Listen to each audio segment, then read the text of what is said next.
Hello student, welcome to my YouTube channel. तो आज आम पढ़िया प्लस टू फास्ट ईयर रो लॉजिक सब्जेक्ट। तो टॉपिक टी रही तर्क वाक्य। तो आमर जो चारोटी तर्क वाक्य रही आ ए ई ओ, तो यही विषय रे आम क्लीयरली बुझा।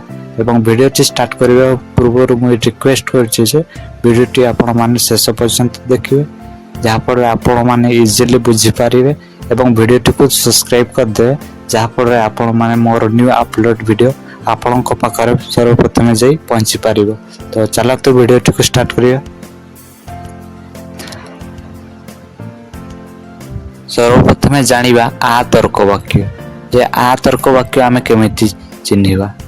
तो देखो, समस्त मनुष्य मरणशील अटंती। समस्त मनुष्य मरणशील अटंती।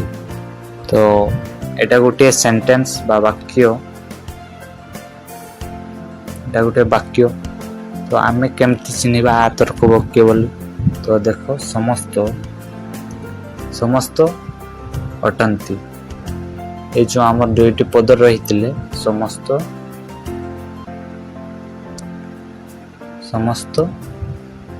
अटंती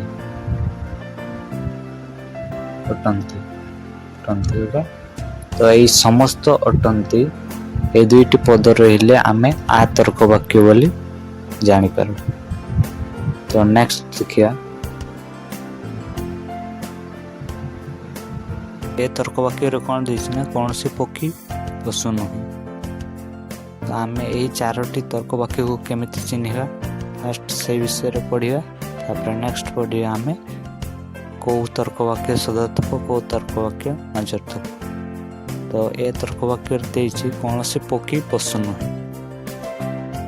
कौन सी पक्षी पशु नुह। तो आमर कौन सी नुहे, कौन सी नुहे पद दुईटी लगी आमे यहाकू ए तर्क वाक्य बोली कहवा। तो आमे केमती चिन्हिबा ना, कौन सी नुहे ए पद दुईटी थिले आमे ए तर्क वाक्य बोली जानि पारे। कौन सी नुहे लगे आमे अनेक उदाहरण नहीं पारिबा, जेमिति कि कौन सी बिलेई बाघ नुहे। तो आहरी अनेक उदाहरण नहीं पारिबा। तो ई तर्क वाक्य देखिए कौन देछि। ई तर्क वाक्य रे देछि केतेक पक्षी धड़ा अटंती। तो केतेक पक्षी धड़ा अटंती, केतेक अटंती। आमे एई दुईटी जेमिति कि आ तर्क वाक्य रे समस्त अटंती, ए दुईटी पद थिले आमे आ तर्क वाक्य बोली जानिबा। तो ई तर्क वाक्य रे केतेक अटंती, तो केतेक अटंती ए दुईटी पद थिले आमे ई तर्क वाक्य बोली चिन्हिबा। ई तर्क वाक्य रे मध्य अनेक उदाहरण रही, जेमिति केतेक पशु धड़ा अटंती। तुमे आउरी उदाहरण नहीं पारिबो। ओ तर्क वाक्य रे कौन देछि ना, केतेक फूल धड़ा नुहंती, केतेक फूल धड़ा नुहंती, केतेक नुहंती। तो केतेक नुहंती ए दुईटी पद थिले आमे ओ तर्क वाक्य बोली जानिबा। तो आहरी यार उदाहरण मध्य रही, जेमिति कि केतेक पशु धड़ा नुहंती, केतेक पशु धड़ा नुहंती।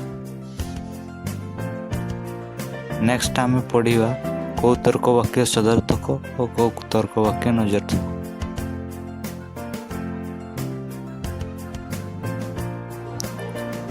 देखंतु आ तर्क वाक्य कौन देछि, समस्त मनुष्य मरणशील अटंती। तो समस्त मनुष्य मरणशील अटंती, समस्त मनुष्य मरणशील अटंती, एटा होछि सदर्थक। सदर्थक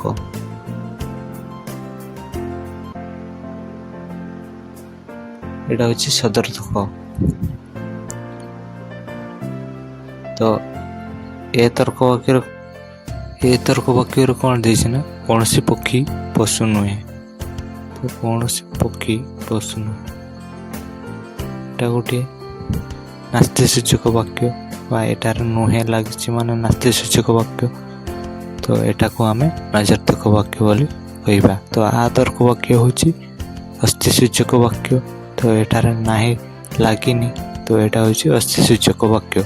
तेणु ଏହାକୁ ସଦର୍ଥକ ବାକ୍ୟ ବୋଲି କୁହାଗଲା। ନେକ୍ସଟ ଦେଖିବା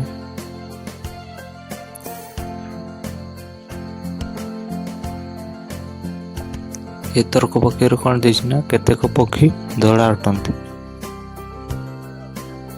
କେତେକ ପକ୍ଷୀ ଧଳା ଅଟନ୍ତି ଏଇଟା ହେଉଛି ଅସ୍ଥିସୂଚକ ବାକ୍ୟ। ଅସ୍ଥିସୂଚକ ବାକ୍ୟକୁ ଆମେ ସଦର୍ଥକ ବାକ୍ୟ ବୋଲି କହିବା। ଏଠାରେ ନୁହେଁ ଲାଗିନି ତ ଏଇଟା ହେଉଛି ଅସ୍ଥିସୂଚକ ବାକ୍ୟ।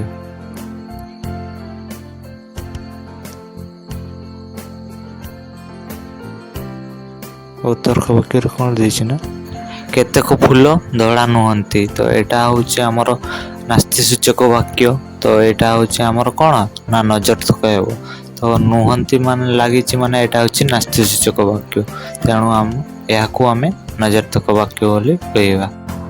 ଆମର ଯେଉଁ 4ଟି ତର୍କ ବାକ୍ୟ ରହିଛି ସେଥିମଧ୍ୟରୁ 2ଟି ତର୍କ ବାକ୍ୟ ସଦର୍ଥକ ଆଉ 2ଟି ତର୍କ ବାକ୍ୟ ନଜରଥକ।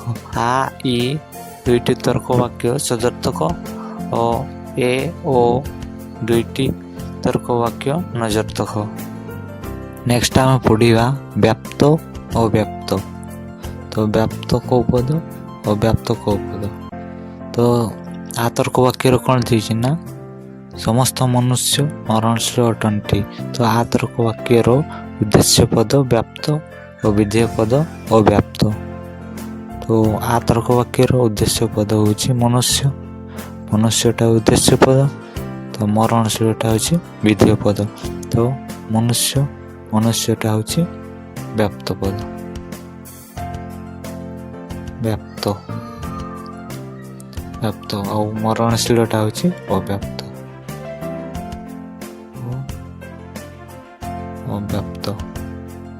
ଓକେ।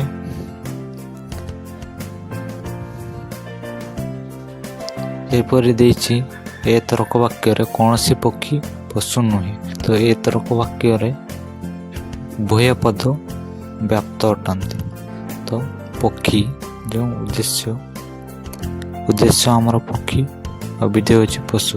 ତ ଉଭୟ ପଦ ବ୍ୟାପ୍ତ ଅଟନ୍ତି। ତ ଏକ୍ଜାମରେ ପଢ଼ିଲେ କ'ଣ ଲେଖିବ ନା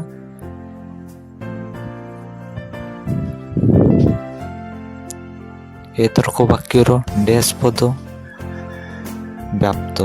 ତ ଏ ତର୍କ ବାକ୍ୟର ଉଭୟ ପଦ ବ୍ୟାପ୍ତ। ନେକ୍ସଟ ଦେଖିବା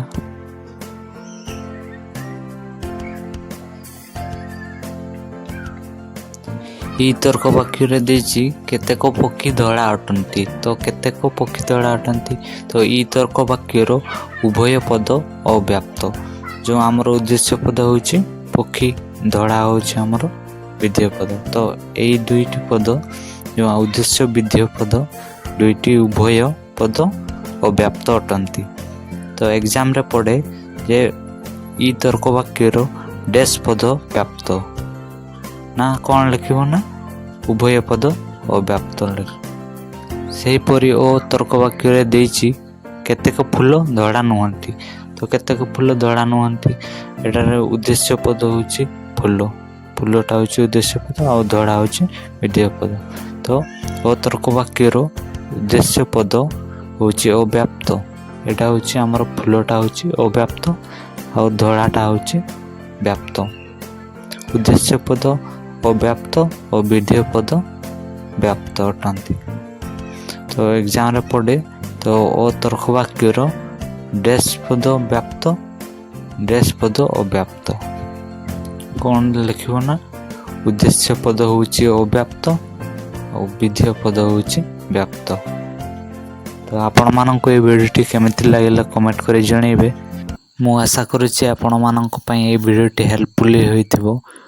ତ ଆପଣମାନେ ନିଶ୍ଚୟ ଲାଇକ୍ କରିବେ ଏବଂ କମେଣ୍ଟ କରି ଜଣାଇବେ ଆପଣମାନଙ୍କୁ এই ଭିଡ଼ିଓଟି କେମିତି ଲାଗିଲା। ତା ସହିତ ସବସ୍କ୍ରାଇବ୍ ମଧ୍ୟ କରିଦେବେ ଯାହାଫଳରେ ଆପଣମାନେ ମୋର ନ୍ୟୁ ଅପଲୋଡ଼ ଭିଡ଼ିଓ ଆପଣଙ୍କ ପାଖରେ ସର୍ବପ୍ରଥମେ ଯାଇ ପହଞ୍ଚି ପାରିବ। ତ ଥ୍ୟାଙ୍କସ୍ ଫର୍ ୱାଚିଂ। ଜୟ ଜଗନ୍ନାଥ।